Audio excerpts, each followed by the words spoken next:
Hello, and welcome back to JC's Writing Advice. I'm JC Bybee, indie author, writer coach, and part-time YouTuber. You can find all of my 10 books at jcbybee.com, along with my writer or author coaching services. You can also find me on Patreon, where you can help me buy a chair that doesn't do this when I move. Today is the continuation of my revisions video. I was going to do it last week, but migraines prevented me from getting to the recording. So you get it this week. We talked last time what and when. So what are revisions and when should you revise? This week we're going to talk a little bit about the why, and then I'm going to show you how I do my revisions, or at least part of the process, not everything. And without further ado, let's get to it. Why and how? So, why? Why should you do revisions? Well, to be quite blunt, unless you are some kind of genius savant, your initial draft is not going to be perfect.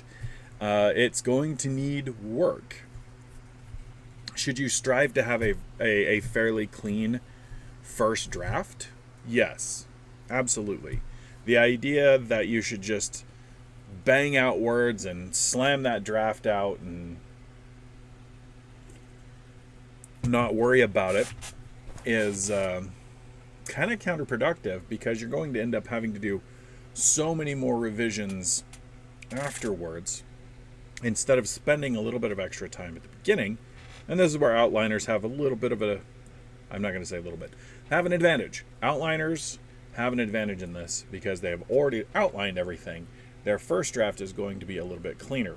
So for you pantsers out there, or your discovery writers, you need to take a little bit of extra time to, as you're going through your draft, to go back and check and try to close up those plot holes. Why do we do revisions? Because we're putting another set of eyes on it, whether that is through a critique group like me with third-person POV, or whether that is your editor or your beta readers. They will give you some feedback because they have a different point of view. They don't know everything that goes on in your head. They don't know all of the details that you, as the writer, probably know or have an idea of. So if they give you a question because you know what's going on, but you wrote it so fast that you forgot to include little details, you can then go back and fix it. Again, I will reference the infamous moment when I was going through a critique session with the Tyler and Gray. This, I think, was just prior to Kim joining us. And they were reading Technomancer. And they kept asking me, why aren't they going after these two? Why aren't they going after these two? And I had completely missed the fact that the two people everybody thought we're supposed to think were dead. The reader knew they were alive. But the characters in the book didn't. They thought, or were supposed to be thinking, or supposed to have been told, that these two characters, the two antagonists, were dead. And so they kept asking this question, and I finally had to say, did I not put that in there? And again, I might have missed that completely without their feedback. My wife might have caught it as my editor, might not have, because she knows a lot about how my stories go. And sometimes you will need a break. Giving away your work to somebody else to look at will give you a time away from it.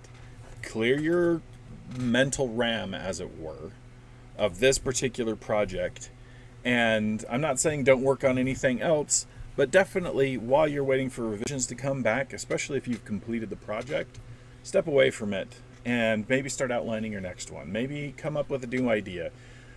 Just give your brain time to reset and take on new information and kind of give yourself some distance. That way, when you go back and you're looking at the revisions, they make sense.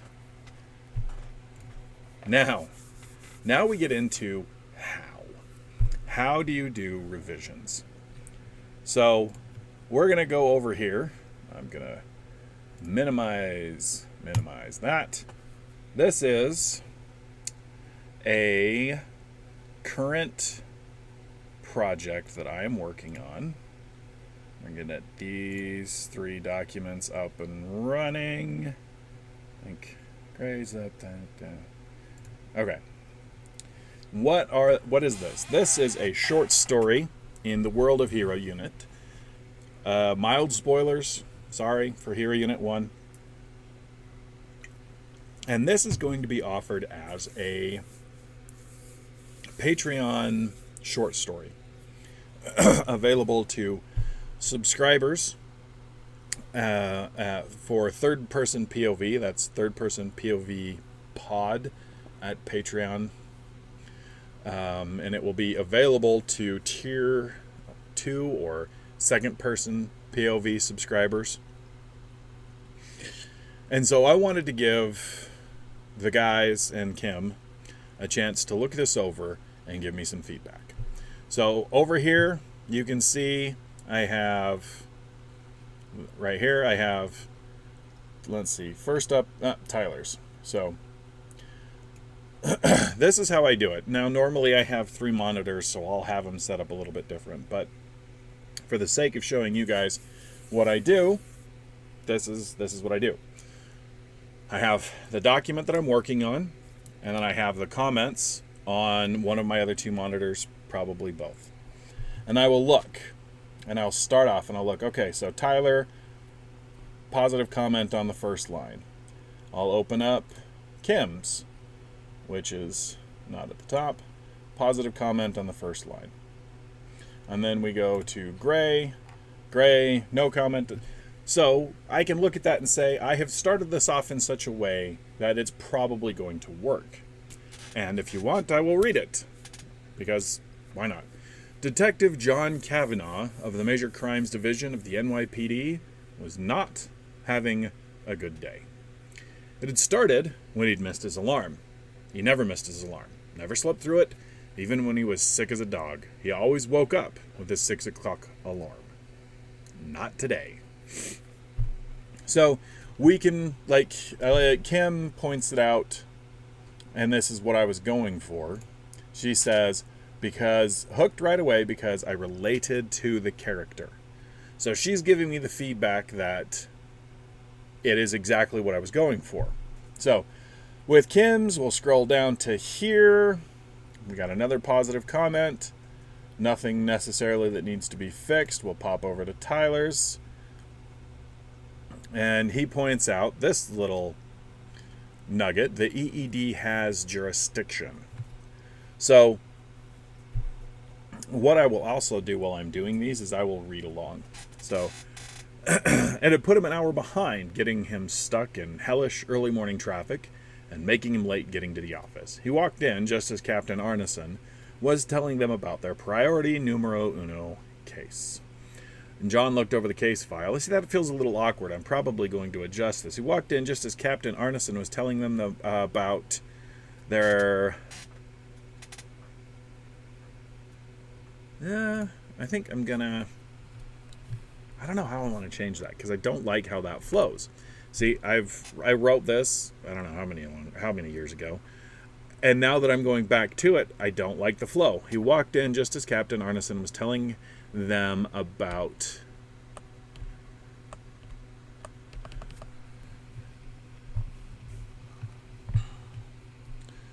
Just as Captain Arneson was getting to John's first case for the day.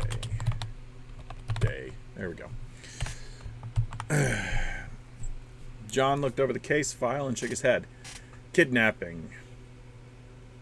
I should have a different punctuation right there. I'm going to throw that on real quick. See if it says anything. Doesn't look like it.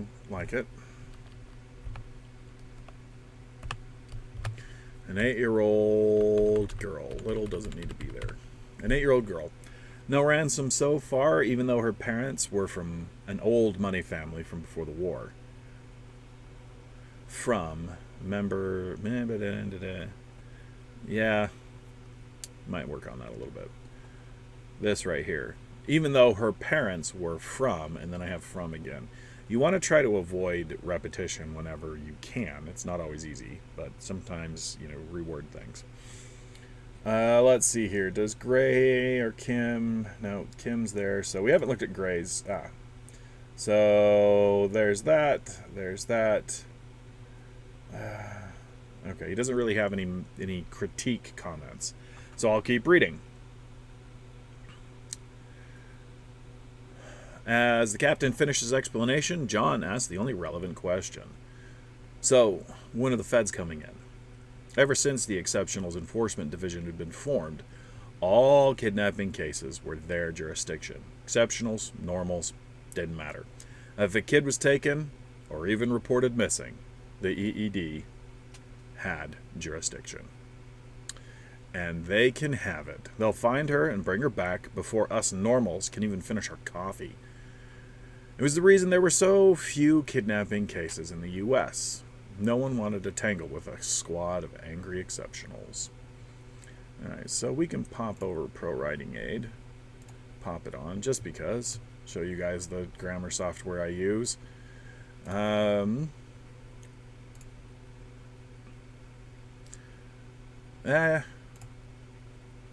Sometimes they have these suggestions, and sometimes you just have to ignore them. Because, again, so we're going to go to creative. Let's see here. What do we got? Thriller. Thriller fits this, and then it'll go through its rethink. Anyway, I like Pro Writing Aid for the most part. It's a useful tool, useful thing to use, but not everything is correct, and you don't treat it like gospel.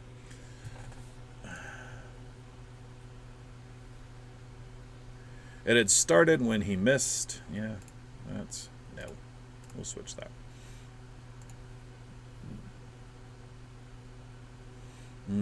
I disagree with that.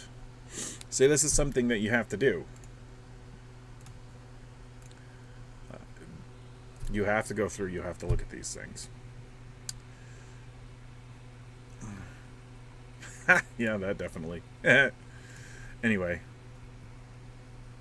Yeah, and they're going to change. Yeah, that's one of those things that, like I said, you got to look at you got to look at how it's suggesting things. And if you just accepted every single suggestion that it gave me, if I just carte blanche accepted everything that my grammar software over here gave me, the book would not make sense. So don't do that.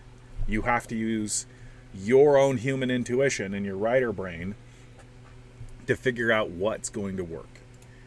This one always gets me, and it's because it picks up. Anyway, we'll talk about that in a minute. So let's see here. We're just gonna ignore that. Great. Rich people calling in favors. That always works out. No one wanted to say it to John. All exceptionals seemed angry, at least the ones he knew, which weren't many. I haven't heard yet. The EED captain said something about the family wanting to call in a favor or something. I repeat myself. The EED captain mentioned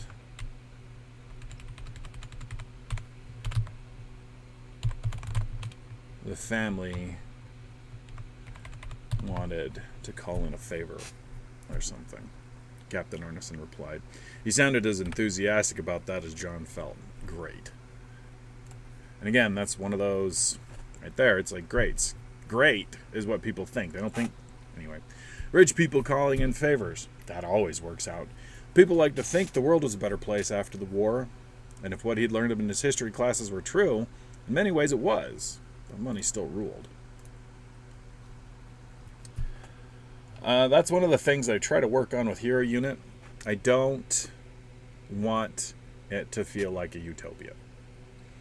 Post-Exceptionals war, I don't want it to come across like everything is hunky-dory and everybody's fine and there's still problems. Otherwise, the story would be really boring. So, as you can see, I'm looking at these. Let's see. Let's see. Nothing there. Yeah, one of the things that will be cropping up a lot is my